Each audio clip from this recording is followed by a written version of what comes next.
Hello, good evening student. देखो, आज का जो हमारा टॉपिक है वो है बीसीए में मैथमेटिक्स सेकंड। उसमें क्या है कि पार्शियल डिफरेंशिएशन है, यूनिट 4। तो देखो, unit 4 chapter number 5 partial differentiation.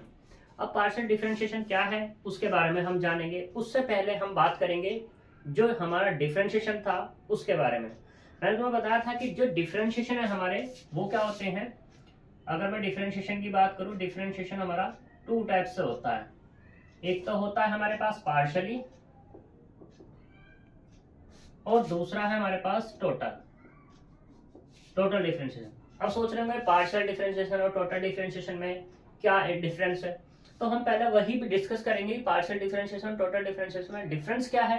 तो उसमें देखो, टोटल डिफरेंशिएशन क्या है कि वहां पर पहले क्या होता था कि मान लो y फंक्शन है तुम्हारे पास, किसका फंक्शन है, x का। y फंक्शन है किसका, x का। तो यहाँ पर y इसको बोलते थे हम डिपेंडेंट वेरिएबल और ये जो x है इसको बोलते थे हम इंडिपेंडेंट वेरिएबल। ठीक, तो इसमें डिफरेंशिएशन करते थे, differentiation with respect to x के रेस्पेक्ट में डिफरेंशिएशन करते थे y का। तो यहाँ पे हो जाता है dy ओवर dx और यहाँ पे होता था d over dx y of x। अब यहाँ पे ये जो था हमारे पास d ओवर dx, इसको बोलते थे डिफरेंशियल कोफिशिएंट किसका, y का। ये y का डिफरेंशियल कोफिशिएंट होता था, सही। तो यहाँ पे दोनों का ही डिफरेंशिएशन होता था। अब बात करते हैं कि भाई एग्जांपल के तौर पे, जैसे यहाँ पे हमने ले लिया y बराबर एफ ऑफ एक्स है, तो एफ ऑफ एक्स हमने ले लिया एक्स स्क्वायर प्लस 1। तो जैसे यहाँ पे डिफरेंशिएशन हम कर रहे थे कि differentiation with respect to x, तो यहाँ होता था dy ओवर dx या ये वाला d over dx F of x बराबर d over dx x square plus 1। ये कंडीशन हुआ करती थी। तो यहाँ पे अपने को ये इसको हम ऐसे भी लिख देते थे, d y over D x को y1 भी लिख सकते थे या डी वाई भी लिख देते थे। ठीक, और ये जो एफ ऑफ एक्स है इसको हम क्या लिखते थे, एफ डैश एक्स लिखते थे। बात करते हैं इसकी, तो ये क्या होता था हमारे पास, इसमें डी ओवर डी एक्स ये अंदर ऑपरेट हो जाता था इस पूरे फंक्शन पे, डी ओवर डी एक्स और ये 1। तो यहाँ पे एक्स स्क्वायर का डिफरेंशिएशन करते हैं तो क्या होता था, 2 पहले जाता था, एक्स की पावर में से एक कम हो जाती थी। ऐसे ही यहाँ पर होता था। तो यहाँ पर 1 है, 1 जो है हमारा कांस्टेंट है और कांस्टेंट का डिफरेंशिएशन हमेशा कैसा होता है, 0 होता है।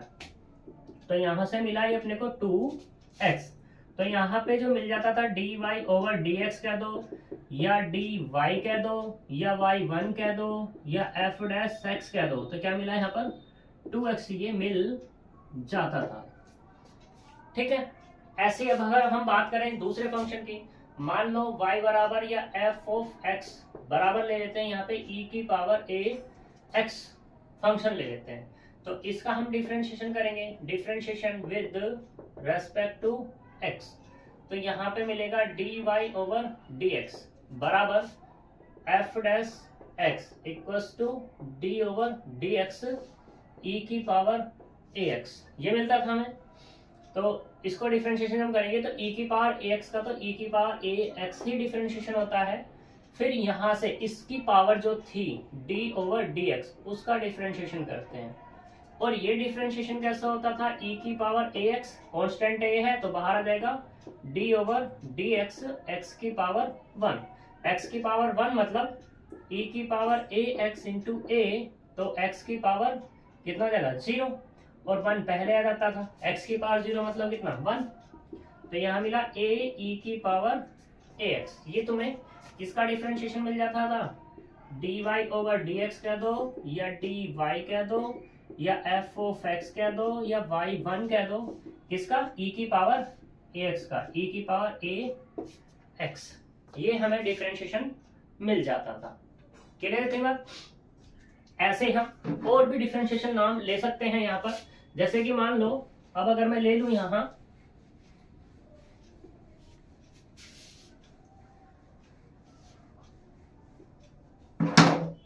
मान लो अब की बार हम ये ले लेते हैं y equal to sine a x plus b ले लेते हैं।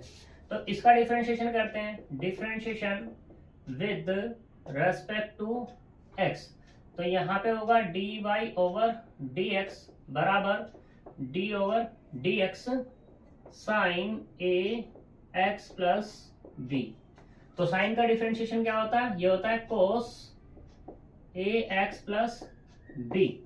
अब इसके एंगल का अंदर से डिफरेंशिएशन करेंगे तो d over D X A x plus B.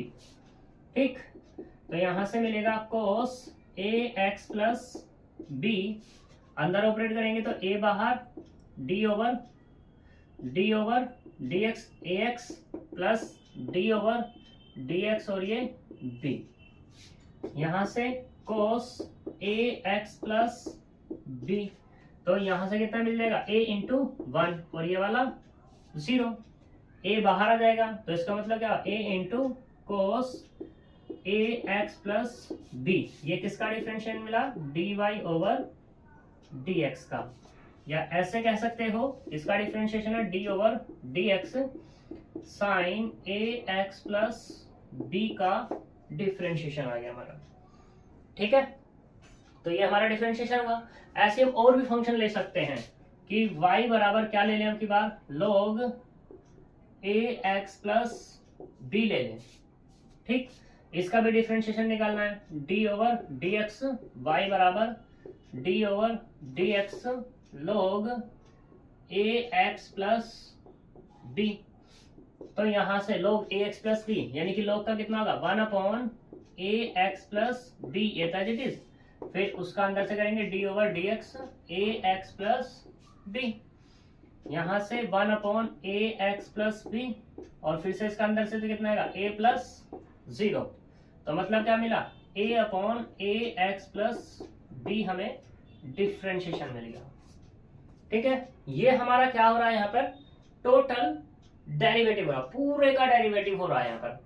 तो इसलिए यहाँ पर इसको टोटल डेरिवेटिव बोलते हैं। ठीक है, परफेक्ट डिफरेंशिएशन भी इसको कह देते हैं हम यहाँ पर। सही, तो ये तो हो गया हमारा टोटल डेरिवेटिव के बारे में। अब हम बात करेंगे किसके बारे में, जो हमारा पार्शियली है। पार्शियली के बारे में हम बात करेंगे कि पार्शियल है क्या। ठीक है, तो देखो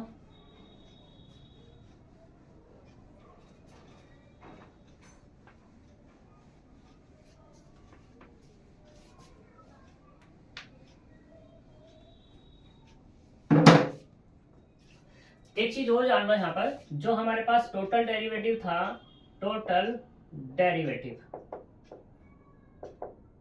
या परफेक्ट डिफरेंशिएशन, इसमें जो डिपेंडेंट वेरिएबल हैं वो होते हैं ग्रेटर देन इक्वल्स टू 1, और जो इंडिपेंडेंट वेरिएबल हैं ओनली होता है 1। ठीक है, तो इसलिए हमारा y equal to f x हम फंक्शन बार बार ले रहे थे।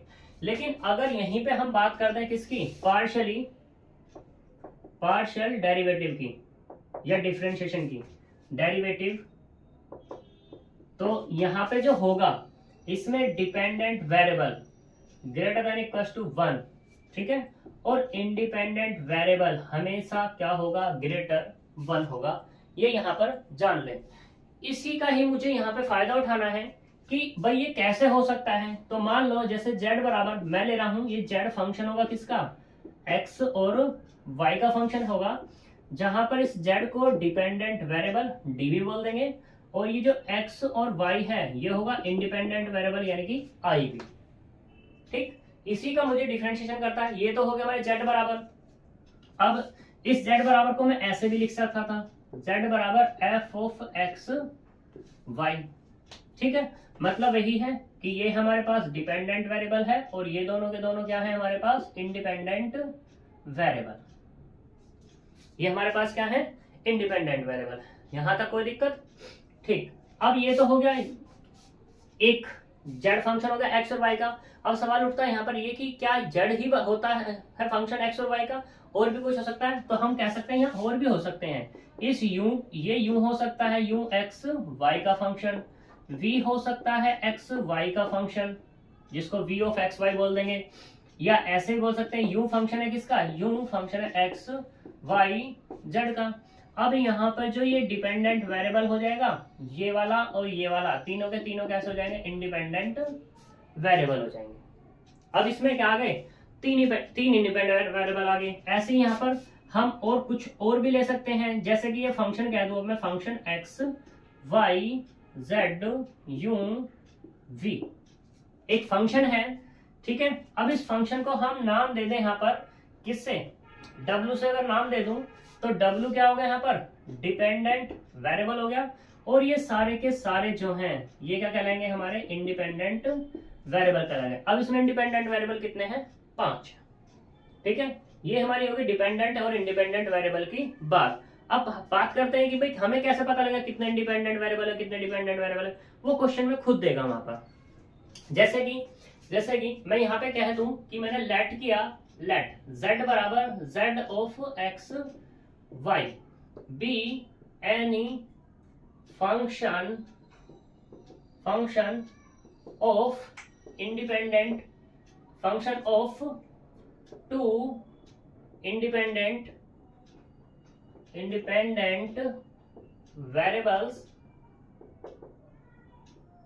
वेरिएबल्स x एंड y, ठीक।